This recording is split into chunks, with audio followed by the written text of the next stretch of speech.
सर्वांना नमो बुद्धाय. जय भीम, जय भारत.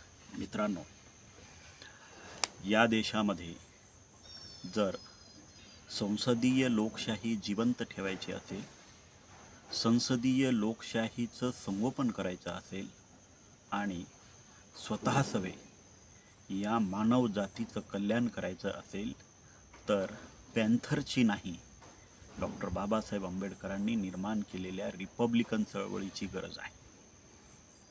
मित्रांनो, मागच्या काही दिवसापासून आपण पाहतोय की पॅन्थरच्या नावाने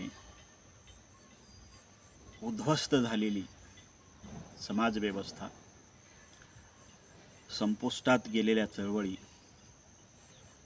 आणि बाबासाहेब आंबेडकरांची चळवळ नष्ट करण्यासाठी उदयास आलेली पॅन्थर पुन्हा डोकं वर काढताना दिसत आहे. बाबासाहेब आंबेडकरांची लोकशाही, संविधान आणि संसदीय शासन प्रणाली जी आहे, ही प्रणाली ज्या व्यवस्थेला मान्यच नाही अशी व्यवस्था आपण या देशामध्ये पॅन्थरच्या नावाने रुजवण्याचा प्रयत्न मागच्या काही वर्षामध्ये केला आणि अजूनही करण्याचा प्रयत्न करत आहोत. 14 ऑक्टोबर 1956च्या धम्मक्रांतीने आपल्याला जनावरातून माणसात आणलं, पण हा माणूस झालेला जो जनावर आहे तो 1970-74च्या दरम्यान, 72च्या दरम्यान पुन्हा जनावराच्या भूमिकेमध्ये जाऊन संसदीय लोकशाहीच्या मूल्यांची फारकर घेताना आपण पाहिलेली आहे. बाबासाहेब आंबेडकरांची रिपब्लिकन चळवळ आणि राजा ढाले, नामदेव ढसाळ, जवी पवारांची दलित पॅन्थरची चळवळ, याच्यामध्ये जर आपण तुलनात्मक अभ्यास केला तर माझ्या निदर्शनास आलेल्या ज्या काही गोष्टी आहेत त्याबद्दल मी बोलण्याचा प्रयत्न करतो.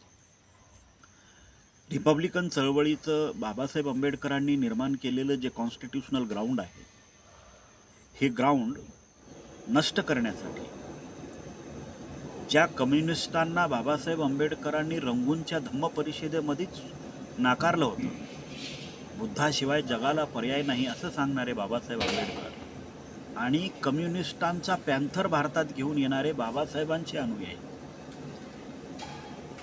या बाबीचा जर आपण सैद्धांतिक अभ्यास केला, चिंतन केलं, तर बाबासाहेब आंबेडकरांच्या नंतर जी रिपब्लिकन चळवळ या देशामध्ये उभी राहायला पाहिजे होती, रिपब्लिकन पार्टी ऑफ इंडियाच्या माध्यमातून जरी पॉलिटिकल फेस निर्माण करता नाही आला तरी रिपब्लिकन ही फक्त राजकीय आयडेंटिटी आहे आणि ती घेऊन आपण चाललं पाहिजे.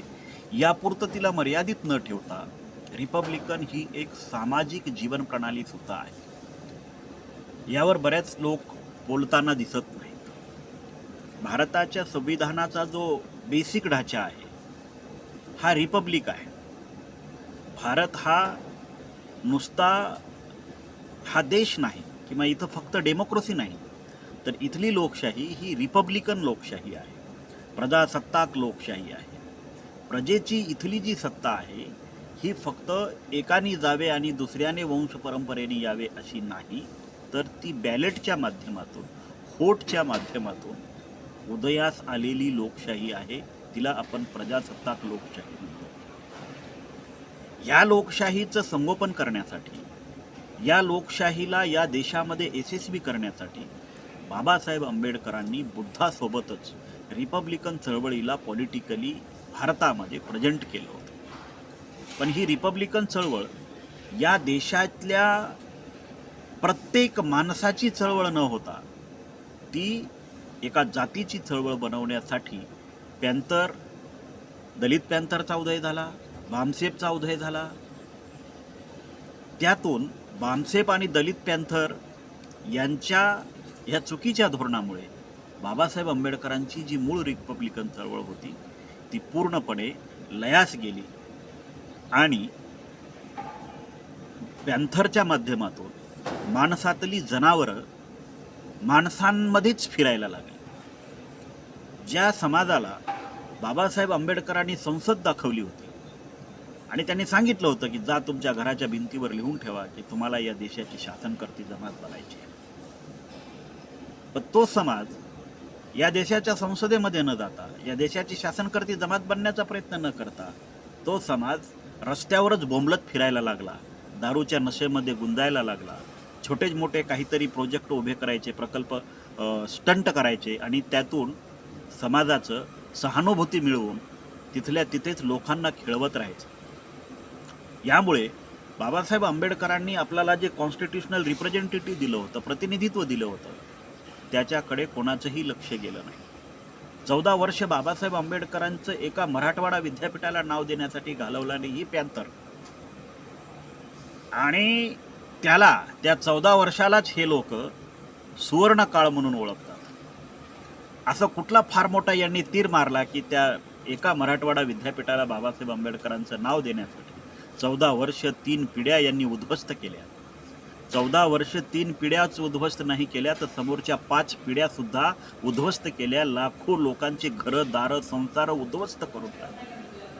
ज्या बाबासाहेब आंबेडकरांनी उद्ध्वस्त झालेली घरं माणसात आणली, अशोक विजयादशमीच्या दिवशी 14 ऑक्टोबरला बुद्धाचा धम्म स्वीकारून या लोकांना कॉन्स्टिट्यूशनल नुसते फक्त अधिकारच नाही तर रिकग्निशन सुद्धा, त्याला मान्यता सुद्धा देऊन टाकली. ज्या लोकांना संसदेत जायला पाहिजेत होतं ते लोक पॅन्थरच्या नावावर रस्त्यावर आली आणि संसदेचे जे मार्ग आहेत हे आपल्यासाठी पॅन्थरने कायमचेच बंद करून टाकले. असा पॅन्थर पुन्हा उदयास आणण्याच्या काही लोक वल्गना करत आहेत. अरे पॅन्थर पुन्हा उदयास आणून आता जनावरांना पॅन्थर हे एक जनावर आहे, ते माणूस नाही. बाबासाहेब आंबेडकरांनी आम्हाला माणूस बनवलेला आहे, जनावर बनवलेलं नाही. आणि माणसांना माणसाची प्रश्न मांडण्यासाठी संसदेमध्ये जावं लागतं. माणसांना माणसांच्या दुःखाचं निराकरण करण्यासाठी संथागार त्या काळचा असेल किंवा आजची संसद असेल, संसदेमध्ये तरी जावं लागतं, नाहीतर संथागारामध्ये जावं लागतं. जनावरांची दुःख माणसाला कळत नाहीत, माणसांची दुःख जनावरांना कळत नाहीत. दोघांची दुःख वेगवेगळे आहेत. त्यांची भाषा यांना जरी थोड्या प्रमाणामध्ये जनावरांची माणसांना कळाली तरी जनावरं माणसांच्या दुःखावर कुठलंही परिणामकारक असं काम करू शकत नाहीत. त्यामुळं मी सुरुवातीलाच म्हणालो, आम्हाला माणसांच्या दुःखाची जाणीव नेणीव असणाऱ्या रिपब्लिकनची गरज आहे, जनावरांची म्हणजेच पॅन्थरची गरज नाही. त्यामुळे पुन्हा पॅन्थरची निर्मिती करण्याच्या ज्या काही वल्गना चालू आहेत, पॅन्थरचा सुवर्ण महोत्सवी वर्ष साजरा करून लोकांना मूर्ख बनवण्याचा जो काही धंदा या लोकांनी चालवलेला आहे, हा धंदा आता बंद झाला पाहिजे. लोकांनी बाबासाहेब आंबेडकरांच्या चळवळीकडे पाहण्याचा दृष्टिकोन बदलला पाहिजे. पॅन्थर ही बाबासाहेब आंबेडकरांची चळवळ नव्हती. बाबासाहेब आंबेडकरांच्या चळवळीच्या नावाखाली काही आडांचोट अर्धवट लोकांनी उभं केलेली ही कम्युनिस्टांची चळवळ होती. ज्या कम्युनिस्टांना बाबासाहेब आंबेडकरांनी बुद्धाशिवाय जगाला पर्याय नाही हे सांगितलं, तेच कम्युनिस्ट बाबासाहेब आंबेडकरांच्या चळवळीमध्ये घुसले आणि पॅन्थरच्या नावाखाली बाबासाहेब आंबेडकरांची चळवळ यांनी उद्ध्वस्त करून टाकली. आणि ती उद्ध्वस्त झालेली चळवळ पुन्हा उभी राहू नये म्हणून पुन्हा पॅन्थर इथं यांचा जागा होतोय. कशासाठी? तर बाबासाहेब आंबेडकरांनी निर्माण केलेली रिपब्लिकन चळवळ नष्ट करण्यासाठी. बाबासाहेब आंबेडकरांची रिपब्लिकन चळवळ नष्ट जर कोणी केली असेल तर इतरांना मी दोष देत बसत नाही. माझ्यातलाच भीम मी केलाय उन्हा दोष देऊ कुणा. इतरांना दोष देण्याचा मला अधिकार नाही. आमच्यातल्याच ह्या जनावरांच्या अवलादींनी बाबासाहेब आंबेडकरांची रिपब्लिकन चळवळ उद्ध्वस्त केलेली आहे. जे आजही स्वतःला पॅन्थर म्हणून फिरतात, या जनावरांना माझं असं सांगणं आहे की तुमची आता या पृथ्वी तलावर माणसांमध्ये गरज नाही. तुम्ही पॅन्थरच आहात तर जनावरांमध्ये जा आणि त्यांच्या दुःखमुक्तीची चळवळ तुम्ही चालवा. माणसांच्या दुःखमुक्तीची चळवळ चालवण्याचं सामर्थ्य कुठल्याही जनावरांमध्ये नाही. माणसांच्या दुःखमुक्तीची चळवळ चालवण्याचं सामर्थ्य बुद्धात होतं, अशोकात होतं, बाबासाहेब आंबेडकरांमध्ये होतं. त्यांनी स्वतःला कधीही जनावर म्हणून घेतलं नाही, कधीही पॅन्थर म्हणून घेतलं नाही. आणि तुम्ही स्वतःला जर पॅन्थर म्हणून घेत असाल आणि दुसरीकडे बाबासाहेब आंबेडकरांचे अनुयायी म्हणून सांगत असाल तर ही बाबासाहेब आंबेडकरांच्या आणि बुद्धाच्या विचाराची विठंबना आहे. ही विठंबना आता तरी थांबवा. हा रिपब्लिकन चळवळीचा समता, स्वातंत्र्य, न्याय आणि बंधुत्वाचा रथ जो बाबासाहेब आंबेडकरांनी आपल्यापर्यंत आणून ठेवलेला आहे, हा रथ पुन्हा मागे नेण्याचा प्रयत्न करू नका.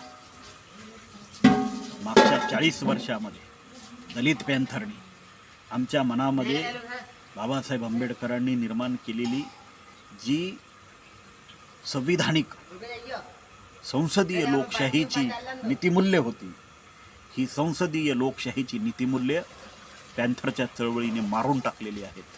म्हणून आम्ही आजही प्रतिनिधित्वाच्या मागे न लागता एखादा मतदारसंघ बांधून त्या मतदारसंघातून संसदीय लोकशाहीमध्ये प्रवेश न करता संघटना निर्माण करून संघटनेचे राष्ट्रीय अध्यक्ष होण्यात स्वतःला मोठेपणा समजतो, स्वतःला मोठा समजतो.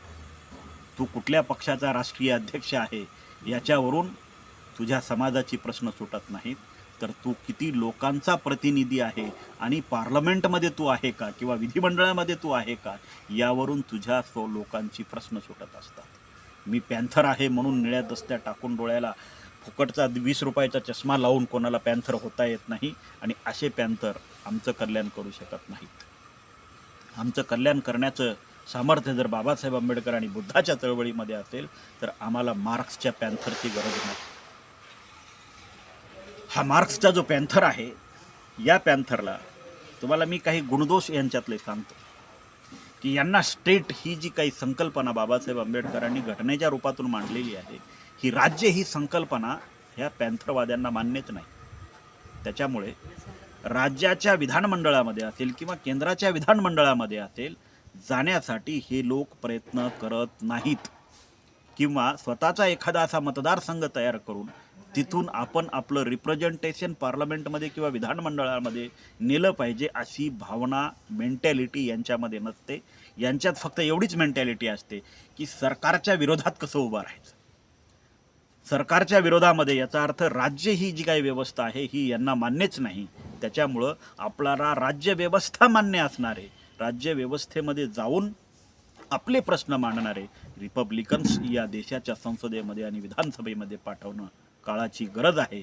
या जनावरांच्या नादी लागून मागची 40 वर्ष उद्ध्वस्त केलेली बाबासाहेब आंबेडकरांची रिपब्लिकन चळवळ पुन्हा उभी करण्याची जबाबदारी इथल्या बौद्ध तरुणांसह प्रत्येक प्रजासत्ताकवाद्यांची जबाबदारी आहे. त्यामुळं या जनावरांच्या नादी लागून पुन्हा इथली जी संसदीय लोकशाही आहे ती आपल्या हातून हिसकावून घेण्याचा प्रयत्न करणाऱ्या लोकांना आता तरी थांबवण्यासाठी सज्ज व्हा. जनावरं होऊ नका, माणसात या, माणसांचे प्रतिनिधी होऊन संसदेमध्ये जा, त्याशिवाय तुम्हाला पर्याय नाही. आता इथं गरज पॅन्थरची नाही, इथं गरज खरं तर प्रजासत्ताकवाद्यांची, रिपब्लिकन चळवळीची गरज आहे. आणि ती रिपब्लिकन चळवळ पुन्हा या देशामध्ये उभी झाली पाहिजे. त्यामुळे या पॅन्थर्सधारी जनावरांना जंगलात सोडून द्या. त्यांचं माणसात काही काम नाही, कारण ते माणसाच्या दुःखमुक्तीचा मार्ग शोधण्यासाठी आणि तो स्वीकारण्यासाठी कार्यक्षम नाहीत. जर असते तर आज या देशाच्या विधिमंडळांमध्ये आपलं जे रिप्रेझेंटेशन आहे ते आपल्या लोकसंख्येच्या प्रमाणामध्ये असतं. आज जर आपण बघितलं तर आज आपल्या लोकांचं रिप्रेझेंटेशन जनावरांच्या सुद्धा प्रमाणामध्ये नाही. जे पॅन्थर स्वतःला म्हणून घेतात त्यांच्या प्रमाणामध्ये सुद्धा आपलं रिप्रेझेंटेशन आज पार्लमेंटमध्ये नाही, विधिमंडळांमध्ये नाही. त्यामुळे आता आपल्याला अशा जनावरांची गरज नाही, तर माणसाचं दुःख मांडणाऱ्या, माणसांच्या वेदना जाणणाऱ्या, माणसाच्या दुःखावर उपाय शोधणाऱ्या चळवळीची गरज आहे. आणि ती चळवळ बाबासाहेब आंबेडकरांची चळवळ आहे, पॅन्थरची चळवळ नाही, दलितांची चळवळ नाही. ही प्रजासत्ताकवाद्यांची चळवळ बाबासाहेब आंबेडकरांनी उभी केलेली आहे. ती चळवळ आता पुढे नेण्याची गरज आहे. नमो बुद्धाय. जय भीम, जय भारत.